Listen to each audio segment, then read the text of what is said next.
She woke me up and she told me, in fact, those are the two words she told me that night, that I have never loved you.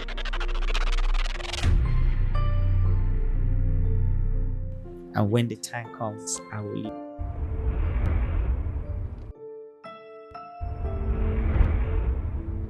Came back from my shop in the afternoon to check on my family, only to discover that the woman I loved so much, that I also love with my baby. I didn't see my wife, I didn't see my baby, and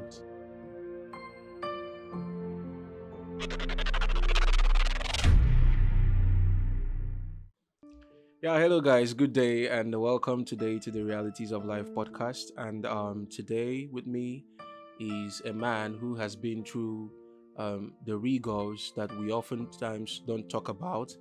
You know, we live in a world where oftentimes all we hear about is women being abused, and then we get to hear of how they were abused emotionally, physically, and otherwise. But we fail to hear from the part of the man. There are some unheard, stories about the man because the world has wired this ecosystem in such a way that the man is meant to absorb pain, and coming up with that sentence or that saying that men don't cry.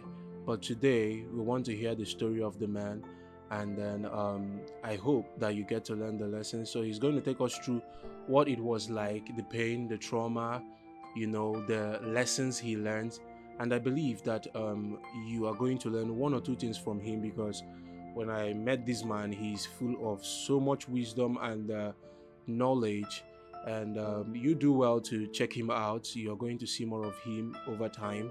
And I trust we all get to learn from his experience. So thank you very much, Mr. James, for joining us on today's podcast. Is amazing having you here.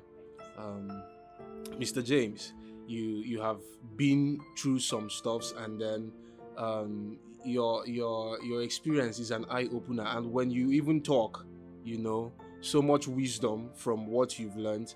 I believe a whole lot of people there want to hear you and hear what it was like for you, how it started, and then how you got through this, how you went through the trauma. Some people died in the course of trying to, figure out themselves in such kind of situation. So how was it? How did it start? And how was it for you? well, it's not something anybody can wish his enemy, actually. Okay. But I started my journey from secondary school. I had this notion that I want to get married when I'm 30, Okay. even though I had not foreseen that life will really turn out the way it was when I'm 30. I came from the family of 9, and I'm the fifth son of my mother. Oh. But in all, I don't really depend on my parents' finance Okay. to do whatever I want to do. Because I came from a poor background, I had to see how I can see myself throughout school, allow my parents to train the others. So that was how my life started. Actually, I did all kinds of odd jobs. I pushed barrow, did conductor job. I also go through missing concrete and all that to make ends meet, gather school fees, pay up, and that was how I graduated from secondary school. And when I got to the higher institution level, I had to start selling moringa seed. Wow. Back then, I had a motorbike. I go to the villages, buy moringa seeds, bring to Enugu town to sell, to be able to raise money. And as God will have it, I graduated. I had my HND. So that was how far God has helped me. And in the journey of my marriage, well, it's sweet and it's also difficult. Since I had the notion that I would get married when I'm 30, I graduated and I went to service. I got married. My first marriage was in service. I was in service when I got married. God helped me through. I was able to raise money to settle down. Married, and I took my wife to where I was serving in Zamfara State. Okay. Yes. That was where the journey of my marriage actually started. That's beautiful. I met the young lady in school. Mm-hmm. Met her in school. That is Benue State Polytechnic. We started courting, and at a point, we decided to settle down. So when I went for service, I decided to settle down in service because that was when I was actually 30.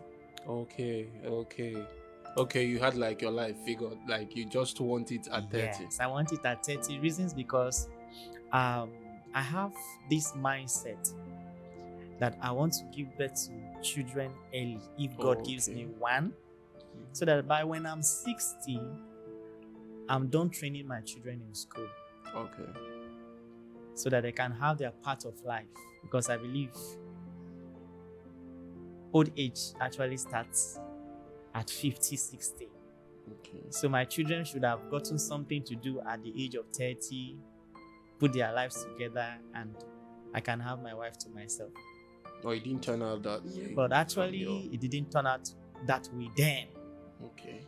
So there was this young lady I met in school, and after we were caught for a while, we got married, took her to Zamfara. Like I said, I came from a poor family trying to make ends meet for myself. I don't believe somebody giving. No. Okay. I have to make out something for myself, no matter how it is. So that was how we started. I was thinking she would be supportive, picking up a job and do something that can support the family. But at the end of the day, it wasn't like that. Every marriage there are issues in marriages actually. Yeah, definitely. So that one helps us to figure who we actually are. My mentor told me when I was getting married, he said, there's a bag your wife comes with. Mm-hmm. And you as a man also come with a bag. And there's an empty bag that will always be in the house. Okay. So when you dip your hand in your bag, you bring out something she had not seen before, you argue it out, and when you're done, you dropped it in the empty bag.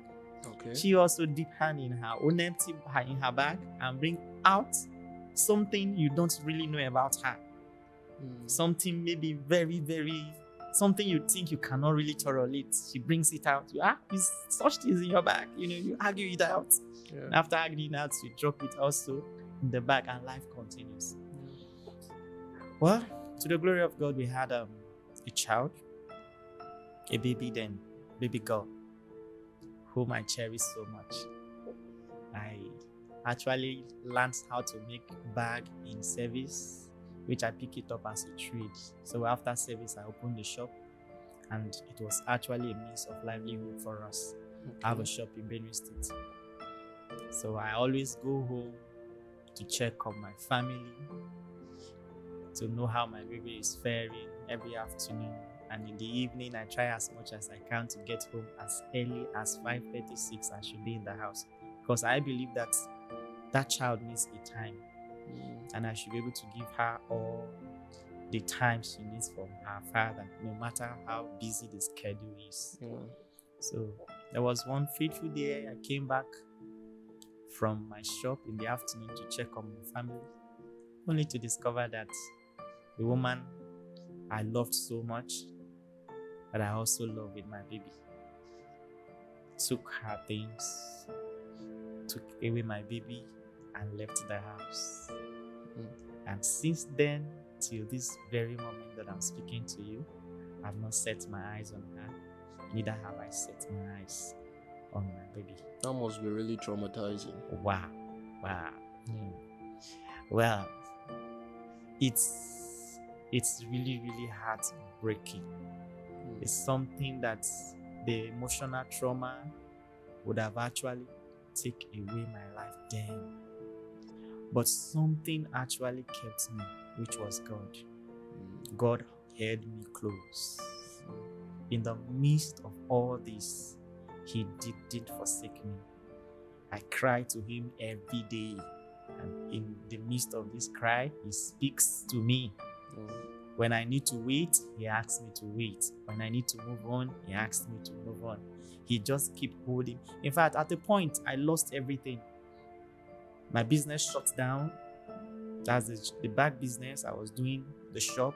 Because you couldn't I concentrate. couldn't concentrate. I was losing customers. In fact, I couldn't raise money anymore. In fact, my house rent also expired that period. I couldn't pay for my rent. That was a lot. I had to move my things to my elder sister's place. And I started staying with her, a full-grown man. You know, started staying with her. And in fact, at a point, I was as if God was no longer existing. So I refused going to church. Oh, really? For 1 year. Wow. For 1 year, I didn't go to church. Sundays, I will be at home. On a normal day, I'm at home. All I need to do is just to sleep, think, cry. Well, since I didn't die then, I believe death is far from me, actually. Wow. Yeah. So this prior to this time that she took the child and they and left the house, were you people having maybe issues? What could be the issues? Were you not meeting up her needs? Was she working? What was she doing? Did she stop at work at some point? What was he like generally? And what do you think maybe instigated that one, or the one that broke the camel's back? Well, she was not really working. Like I said earlier, there is no marriage that doesn't have ups and downs. It's just like a two-edged sword, which keeps sharpening each other until both of you becomes better. Normally, the issues we have are normal issues arguments that can be between a man and a woman, as in, let's do this, do this way. I want you to have this way. I would like my things done this way. I want my table to be set this way. Okay, I like you eating this way. It's a normal thing that happens between two couples that have come together, who are trying to put their life together. It happens because she is coming from a different background. I am coming from a different background, so there must be issues. Yeah. But the issues we have shouldn't warrant the fact. In fact, I don't see it getting to the point that you would just, pack and go for. Hopefully, this is about 4 years, 5 years thereabouts now. Thereabout, yes.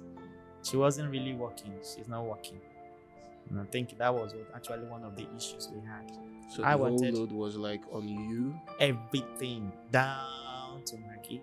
Well, wherever she is, I believe I will see her then. But there's one thing I know that my ex-wife will not talk about, is that she is in my house and she slept in hunger for 1 day. Or she needs to make her hair and I didn't provide the money, or she needs anything. You virtually went out of your way to make sure. Everything my family needs. My family, in fact, I had dreamed of a home that people that are living with me, including my wife and my friends. When it's not there, we understand that it is not there. But there are times you just have to go out your way to make sure that your family is happy, which I know I did. Okay. Yes. So these are things I believe that happens between a man and a wife. Did you feel maybe you were imposing things on her at some point in the marriage? Maybe were there times you were imposing maybe a particular lifestyle? Were you people communicating, each and every time? Maybe there is something you want to do. You said something about disagreeing. Maybe you want this person to get this thing done like this, your own way. Do you think at some point you were imposing some things on her? No, I have never imposed. I only bring, like I said, I like putting things on the table. We talk about it. Well, one of the issues I believe we had before then is I want her to learn tailoring. Okay. I believe I like fashion. No. And it's a trade in the family. Okay. My mom is a seamstress. Likewise, my sisters and the rest of them. I'm also a fashion designer. Oh, beautiful. Yes. So I was willing and wishing she learned that trade which I brought on the table. But at the end of the day, the answer she was giving me is that the brothers doesn't like Telon. Okay, it's about the brothers, It's not about her. the brother not liking it, not her. So I was like, will your brothers now begin to decide for us what will happen in our home or not? The issues should be between you and me. We're married. The decision, whatever happens in our family, shouldn't be theirs. It should be ours. Yeah. It's not as if they cannot give counsel, but not on the one that they will put their feet on the ground. This is what my sister... you don't just barge into somebody's family to make This is what my decisions sister for them. must do. This is what my sister mustn't do. No. It shouldn't be that. So these were one of the issues I believe we actually had. Did you find out if she wanted to learn something else that is not maybe what you brought to the table? Maybe not tailoring, but something else. Yes, actually, she after the issue, she said she wants to learn how to tie this women, this gele, which actually I enrolled her into. So I did. It was during the process of learning this that she actually left. Wow. So I believe she didn't even really complete the learning then. It was part of it that she left. But from my findings, I discovered that, a woman that sincerely loves you, no matter what happens, stays. Yeah. Especially when she has a child. No matter what happens, as long as it's not physical abuse, love-based, and it's not physical abuse, she stays. But when the heart, I believe, if the heart is with someone else, okay, and not with you, there is nothing. Even though you bring the whole world to her, she will still live. Yeah. Why? Because the word love is not there. And love per se, we see it as something that is common, but I believe love is God. Yeah. So if there is no God in a woman, love is God. There's nothing that will make her stay. Yeah.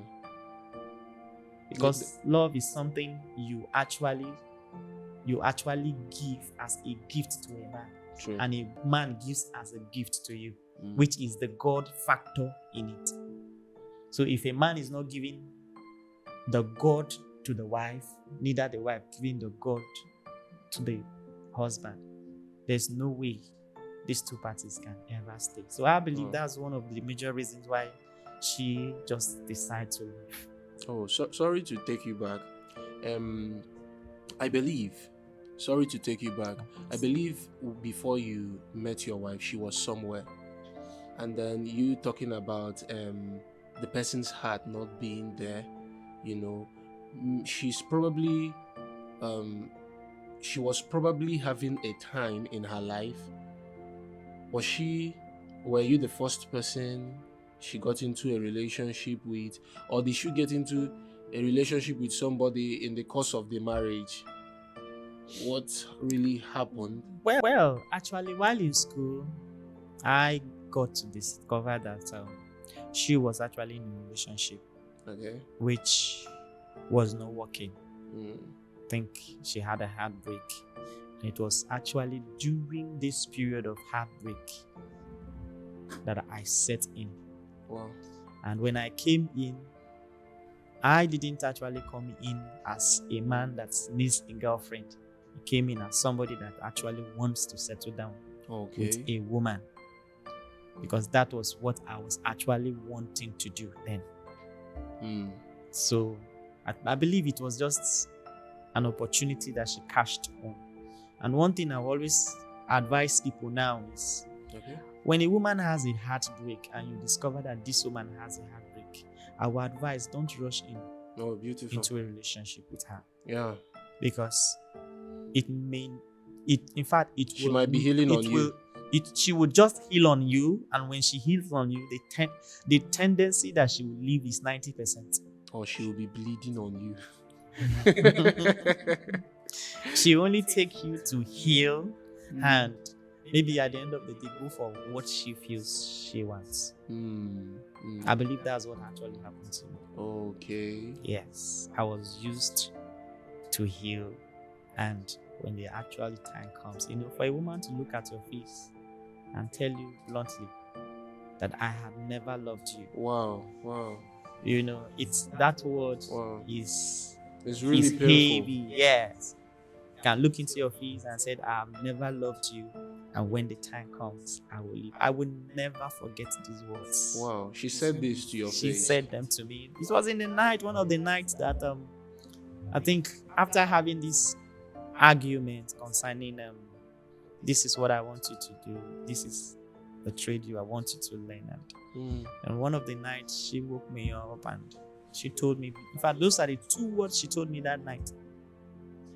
There's one thing about that young woman that I love so much. I keep loving her, and I will never stop loving her, even though I am married to another.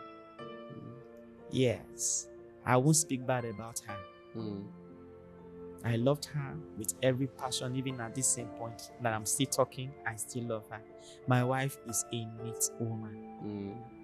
She keeps her home clean. She wants her man to be clean. She wants her baby to be clean. My food gets set at whenever I come home. I will always have something to eat. She's a nice person to be with. That's your ex-wife? My ex-wife, yes. She is actually a nice person to be with. And I am not holding anything against her. But the fact remains that since the heart is not there, there's nothing I can do about it. And when it comes to my baby, I believe one day I will set my eyes on my child again. Yes. That's really beautiful of you. That is really beautiful. So first of all, you needed support from her, as at when you were catering for their needs, but you see that maybe that was not what she wanted. Yes, actually, when I was preparing to get married, I told my wife, I said, look, the kind of family I want to build is a family whereby if a cup is brought to the house, it is us. I wouldn't want a situation whereby I'll be the man, buy everything, be the husband or the man of the house. No, I want a friend as a wife. So at the end of the day, I wanted her to actually do something so that if we have a chair in the room, let it be us. If there's a telly, let it be us. As in being supportive. I'm not saying she should bring her money so that we use it to build a mansion, no. But the little a woman supports her husband, because there are times naturally that the man doesn't have. And when you look in, you discover that this man doesn't have. Dear, I have this 5,000. You take it, but you give me back. It happens. You sort out the issues on ground. There are good men. We always give you more. Yeah, I agree with you. They will always give you more. I agree with and it's more than the 5,000, 2,000 you have offered.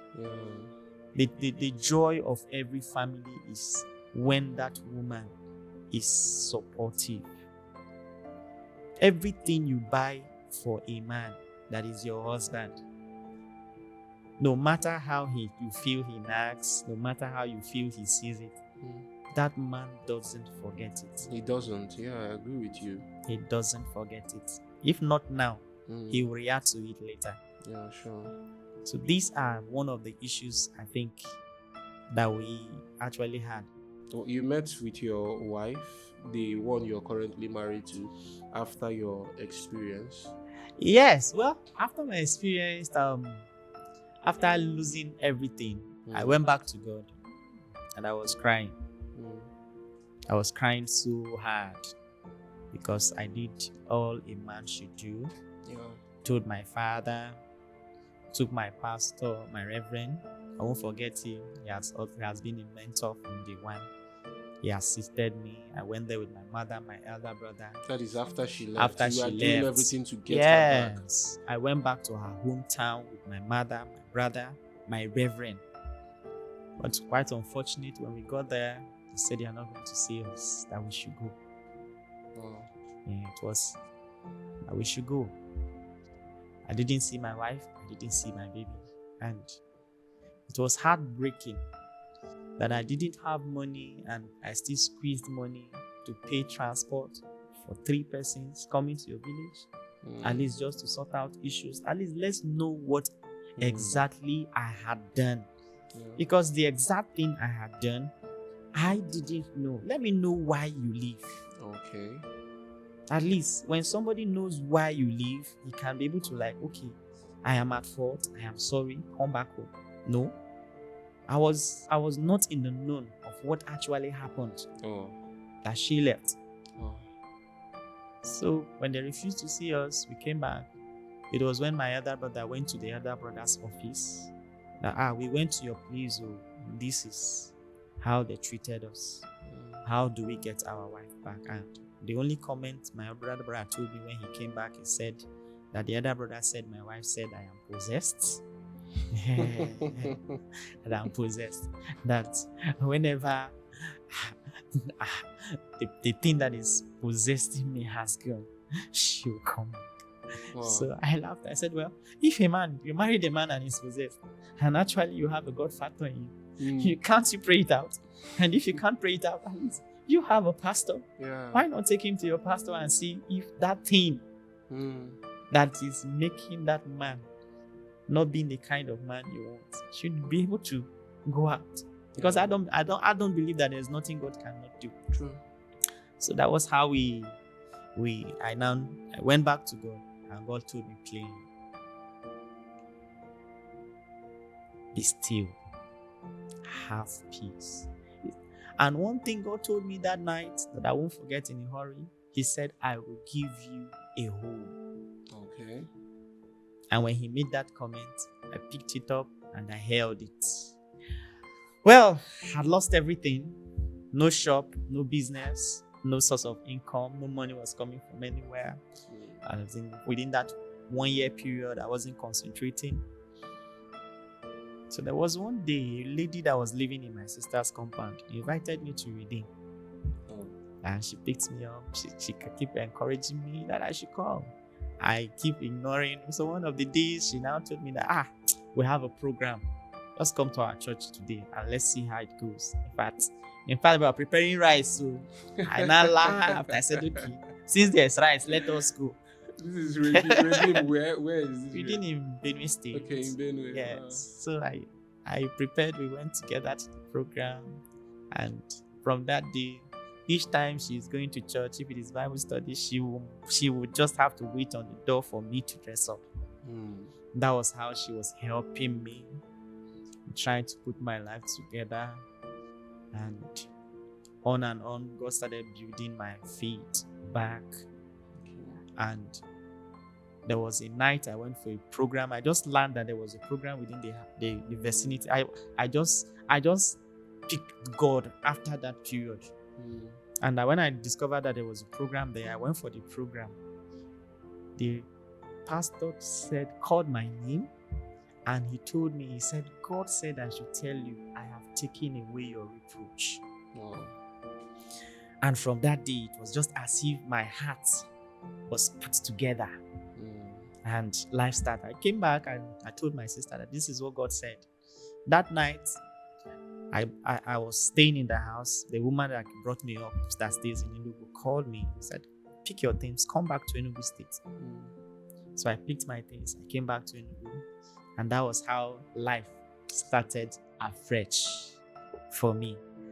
Put everything behind. I went back, decided to learn how to sew menswear. 6 months in Enugu. And after I had finished learning it, I now got a contract. Renovation was supposed to be a supervisor to supervise it. But after the supervision, I will now do the screening and painting because I do screening and painting.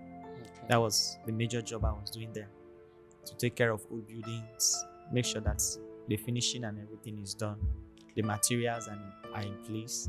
So when I picked up the job, the devil came again. And then at the process, I had a shortage of over 400,000. And when I let the woman know that this is actually the shortage I had, she insisted I should pay. She seized my 1 month salary, which is about 100,000. I was left with 300 to pay, and she was insisting I pay. So this young lady I married today, it was within that period that I met her. I met her in Methodist. My parents are Methodist. Okay. So when I came to Enugu, I worship with Methodist. So I met her. I met her friend, whom I actually like. But within the period I met her and I asked her out, she told me that she's getting married soon. But she has a friend whom she feels I can start life with. So I said, how do you think that your friend will accept me? You know me. She doesn't know me. I had not met her. She said, well, we can arrange. Let's meet. I said, okay. We arranged to meet in the church. That was on a Tuesday. I came to the church. She brought her friend. When she brought her friend, when I saw her, I just said to myself, this one is, in fact, I don't like anything.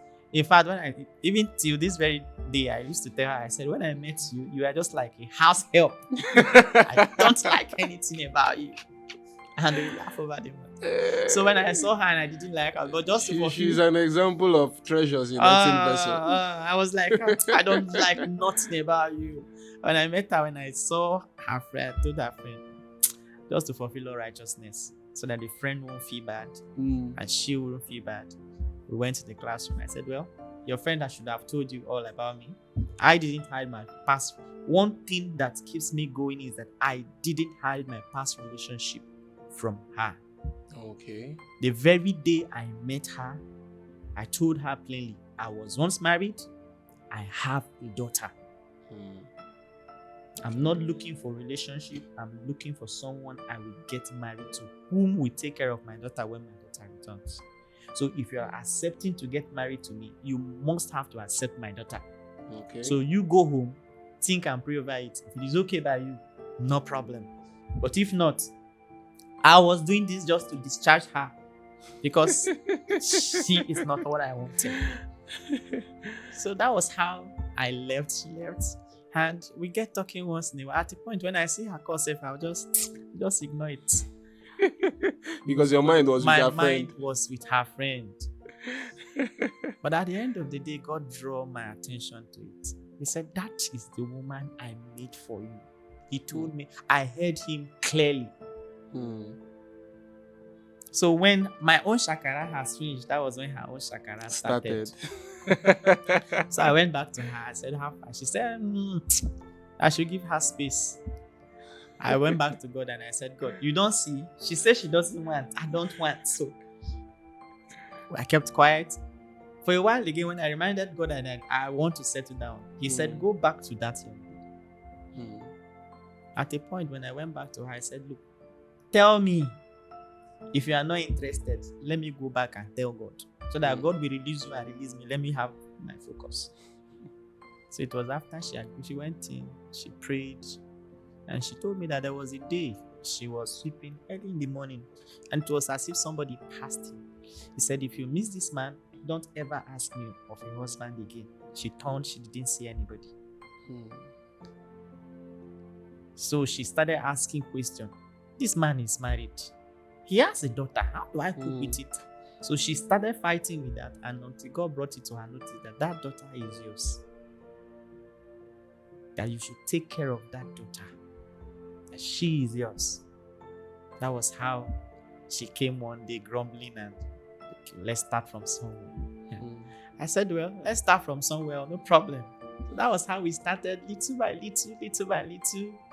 Get acquainted, the course became regular.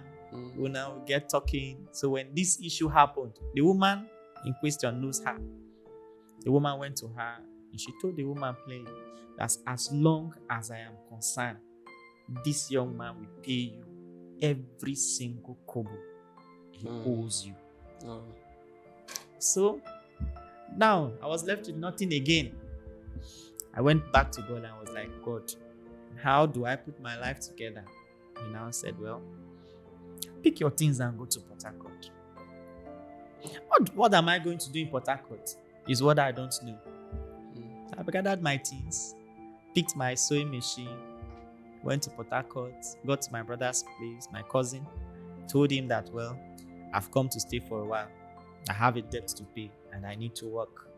This sewing machine, I brought it so that at least if I wake up in the morning, I can have something to do. Actually, I was going to do this Obioma business. Okay. To carry on my shoulder, walk around, and patch clothes, whatever comes in every day. I don't want to rely on anybody for nothing. It's my kind of mindset from childhood. It's better that I have 5 naira and I ask you, I want to buy something for 10 naira. I have 5 naira, please give me 5 naira. Yeah. That's my kind of life from the beginning. So my brother looked at me and said, no, you can't do Obioma in my house. Doing Obioma so that they'll be insulting me that your brother is doing Obioma in Port Harcourt. No. So we laughed over the issue. He said, well, I'll do something. He said, okay. By morning, he took me to a man. I know how to drive keke before now. So he took me to a man and said, well, this is my brother. I want you to lease him keke so that he will drive every day and pay you. The young man now looked at him. He said, well, your brother will have to go and learn the route of Port Harcourt. So I said, okay, no problem. I went to the road. I didn't know anybody. I just said a quiet prayer. I said, God, please help me. I need somebody that will teach me this route.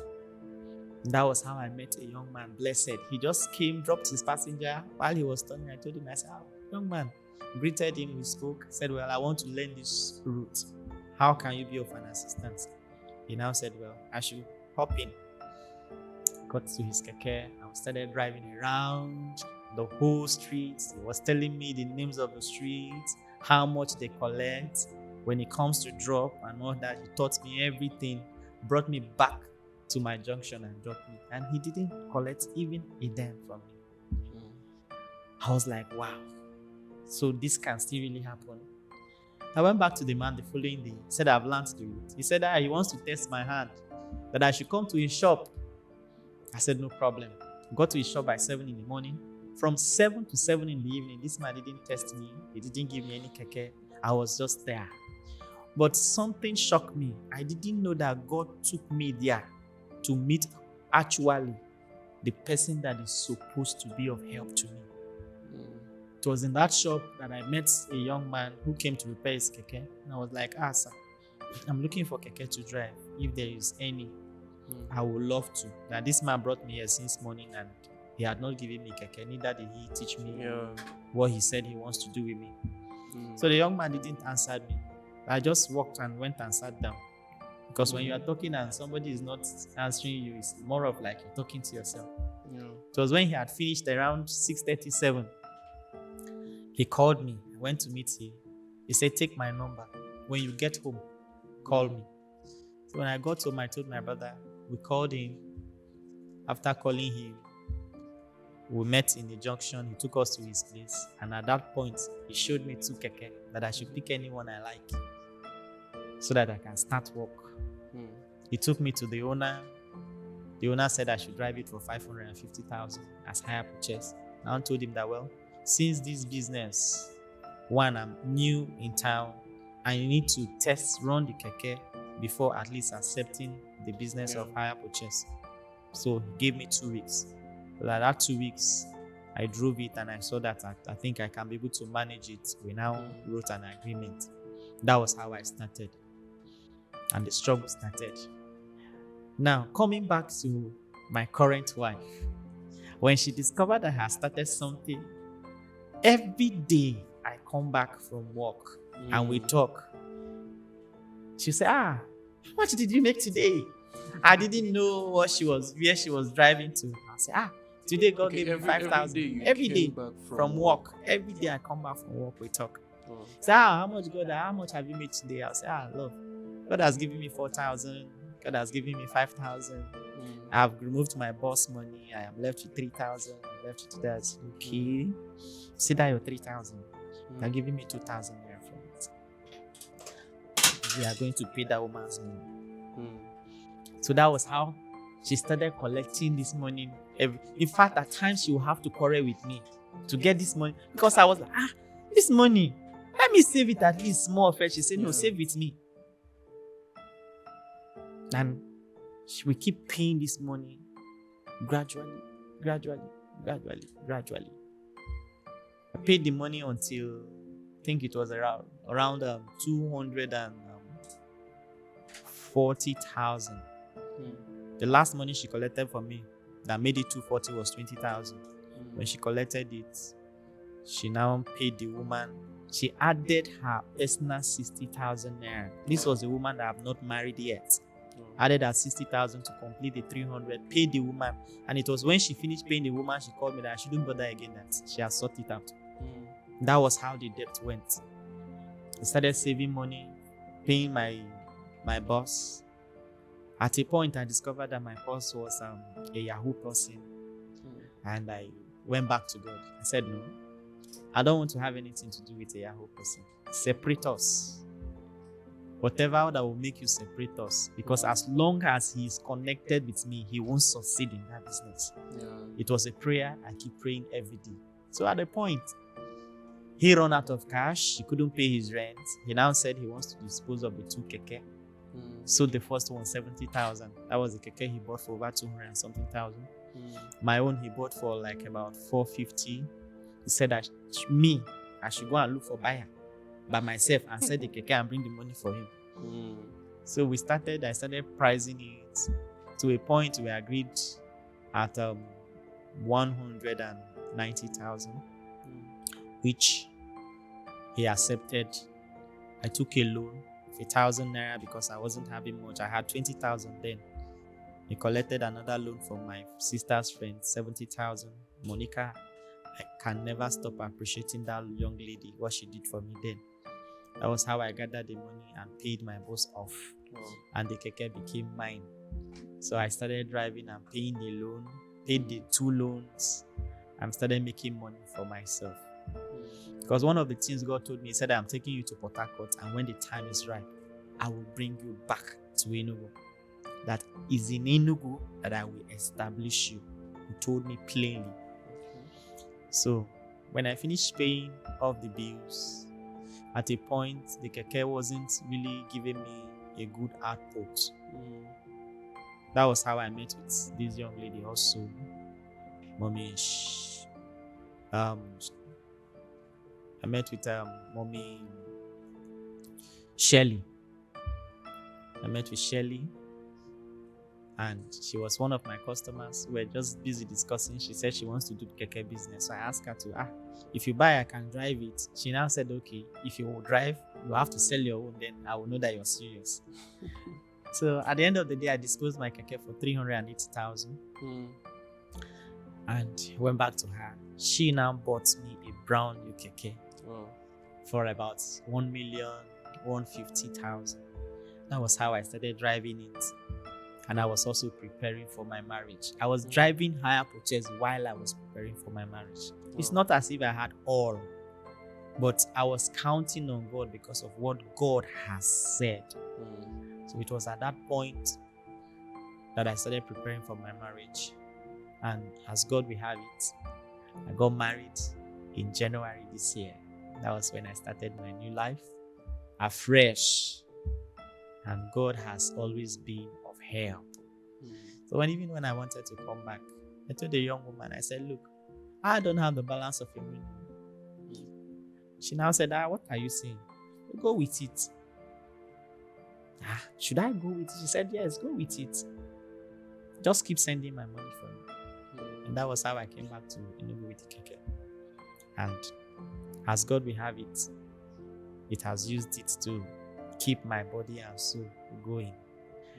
There's something that young lady I married, Happiness James, do that I love so much. Each time I come back from work, when she sees 10 naira, 20 naira in my money, she will ask me, please give me now. I'll say to her, what will I do with 20 naira? I'll pack it and give to her. Even though it's 20 naira, if it is up to 100 naira, just give her. If it is up to 50, thereabout, just anything that has to do with 20 and 10 naira. I rarely give her 15 naira. Yes. So I will give to her. At times, she will just, please, can you dash me 100 naira? I will dash her. So there was a day she called me. She brought out a saving box, this wooden saving box. She asked me to come and help her arrange it. And we brought out the 20 naira. I was saying, what would this 20 naira amount to save? That you will not allow me to sleep. She said, let's arrange it. We arranged that money. We counted it. That 20 naira amounted to 30,000 naira. Beautiful. So she gave me the 30,000. She said, please, I want you to use this 30,000 and buy me a television. I know that 30,000 can't get a television for us now. No, but this is my own support. She gave me that money and tears dropped from my eyes. Wow. Can a woman actually save 20 naira to get 30,000 naira and she's making a demand from me as a husband? I didn't have money, but I looked into my account and I emptied it, added that money to it, and I bought a television for her. And since that day to this very moment, that issue had not ceased to leave my mind. Now, this is what that issue brought me to, the point that issue brought me to. It brought me to a point that when I close from work every day, no matter what I have from the road, I give it to my wife. Why? Because I have come to discover that my wife is a good manager. Good. Than I do. So she proved herself. She proved herself. I come to discover that I spend more when I do run expenses, but she spends less and save more.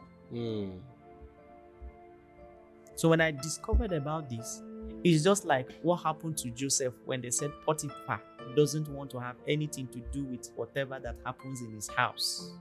He left them for Joseph. The only thing that concerns him is his wife and what he will eat. That is the point that my wife brought me to. And I don't regret that action, and I will never regret that action. Because my wife is my friend. I keep telling her every day that you are not a woman as a wife. You are my best friend. And that has kept us going every day. That's beautiful. So we live like friends. Beautiful. That's the best way to live a life with your spouse or your wife. Beautiful.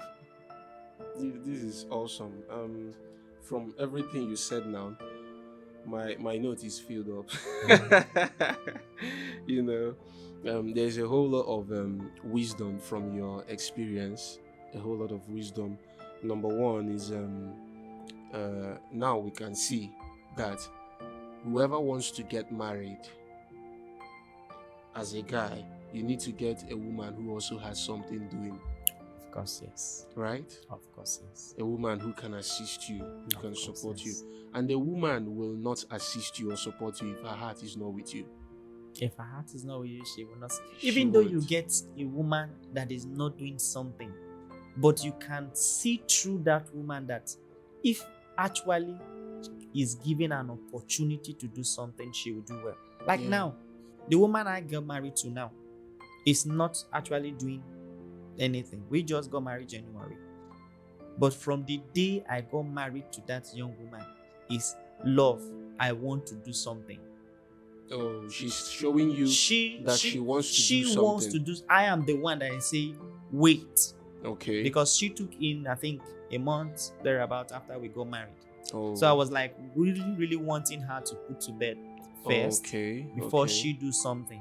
I was actually wanting to see who she really is within these 9 months. Will she be actually be supportive? Is he a woman that I will put in money and at the end of the day I will come back and discover that the money is a waste? Is it a woman that when you open a shop for, she will stay at home and lock it and come and stay at home? No. You know, all these things are things we check. And even in relationship, when you see a woman that will not support you, when you see one, you know. True. Such women rarely buy their spouse gifts. They rarely buy their spouse. That's very true. That's very true. A woman that will not support you will demand more for you. He wants 100% of what he wants. It's just all about take. I need this, I need that, I need that, I need that. When she comes in, she will keep needing.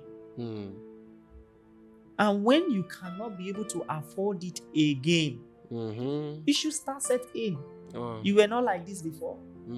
They don't care to know whether the money is there or not. They don't care whether how you make the money or not. They don't really care.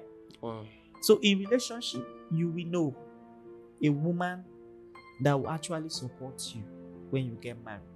You know, it's not every woman that is actually educated that actually will get a government job, but there are some that are out there that are willing to even sell pure water just to buy at least Maggi for the family. You will know.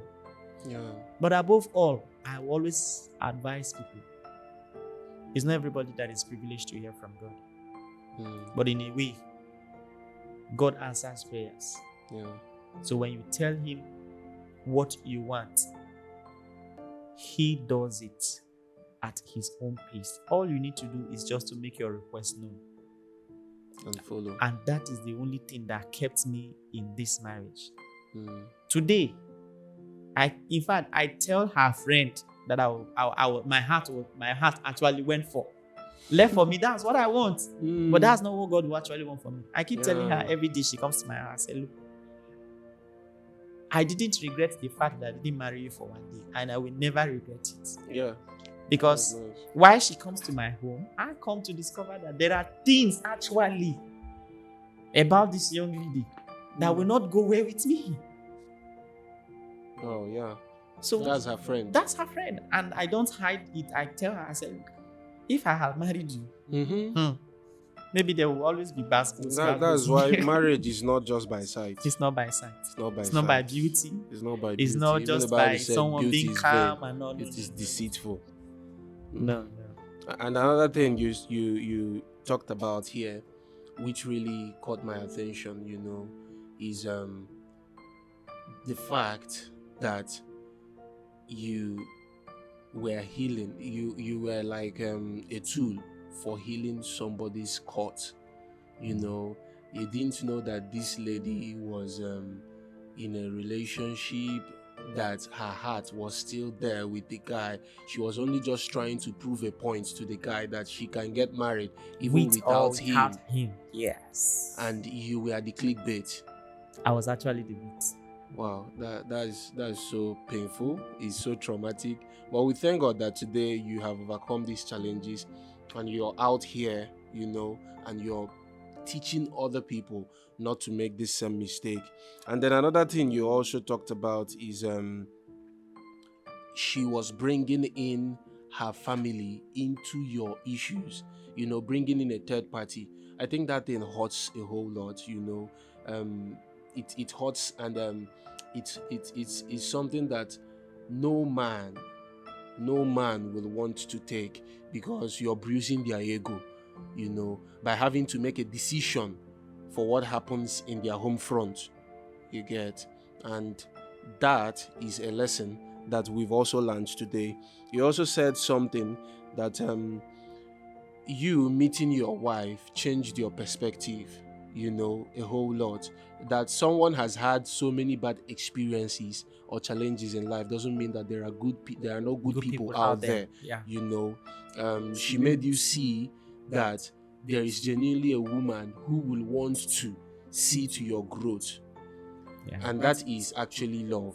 A woman who wants to see you grow, who wants to see you sail through those trial times. She wants to see you come out. She wants to see you alive. She wants to see you become an overcomer.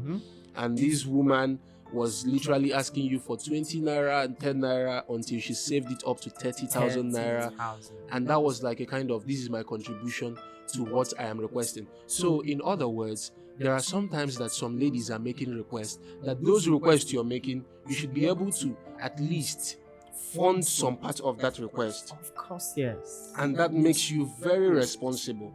Not just asking for something that you cannot contribute, you understand, or be part of. And that is something that you applaud so much about your wife, and that alone was a proof for you to commit your finance to her. So everybody who must be who the husband must commit certain things to, must prove themselves, you know, to all reasonable doubt. Yeah, because women will always be women. It's nice. It's nice having this discussion with you. So just one more thing before we wrap up for today. What would be your advice to your younger self? You know, having passed through all these experiences, what would be your advice to your younger self? Well, one of the advice I always give, and I will keep giving, is don't lose focus in life, no matter what the situation is. I may still be struggling now, but I believe that because God has spoken, the day He will answer me and pick my call is close. Yeah. And I will smile again. Yeah. So I don't lose focus, no matter how the time is tough. Yeah. And 2, seek God in all. I didn't say some. In all. In all you do, seek God first.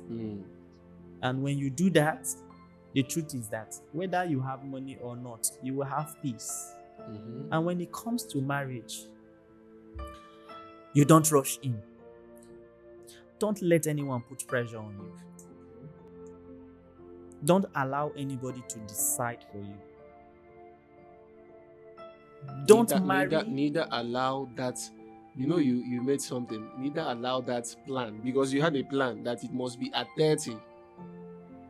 And you had to push by all means to make sure. I had to push at all costs. At all costs. That it must be 30. You didn't even care what God was saying or what God was planning for you. You know, the truth is that I actually missed it.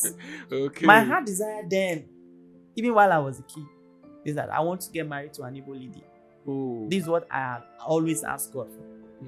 But when I got to 30, I didn't wait to even hear, is this Igbo lady or is not this Igbo lady? You're under pressure to make sure that you get to that marry, thing. And when I see these good qualities in this young lady, actually, it's one of the things that actually pushed me to it. Okay. I ended up getting married to my tribal person, not knowing what God has in stock. But when God picked me up and cleaned me up, the same Igbo lady I want to get married is what I got married to today. That's beautiful. I'm from Benin, but she is from Abia. That's beautiful. And the truth is, whether we don't have, you will never know. You're at peace. We are at peace. We are at peace every time. So I keep encouraging young men.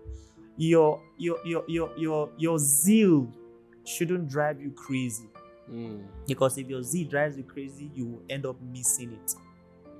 Just take each day at a time.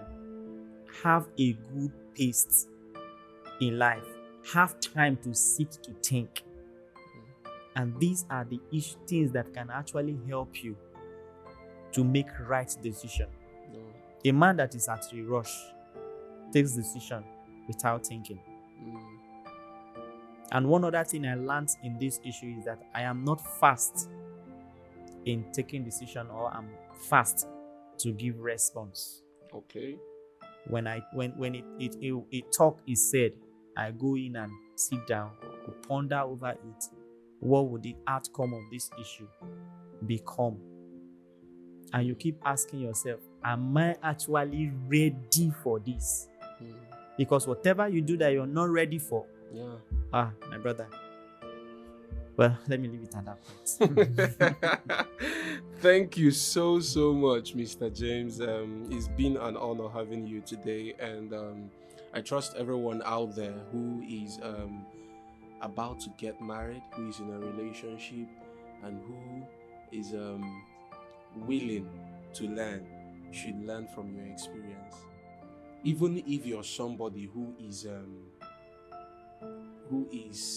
having a tough time in their relationship, or you just had a heartbreak, take your time to heal before you go to bleed on people who didn't cut you. It will help you make good decisions. So guys, thank you so much for joining us today. Do well to like, do well to share, do well to subscribe, and do well to drop a comment, and do well to say something nice to Mr. James. You can tell us 1 or 2 things you've learned from Mr. James' experiences, and then we'll be meeting with you in the next episode of this podcast. Till then, be good. Cheers.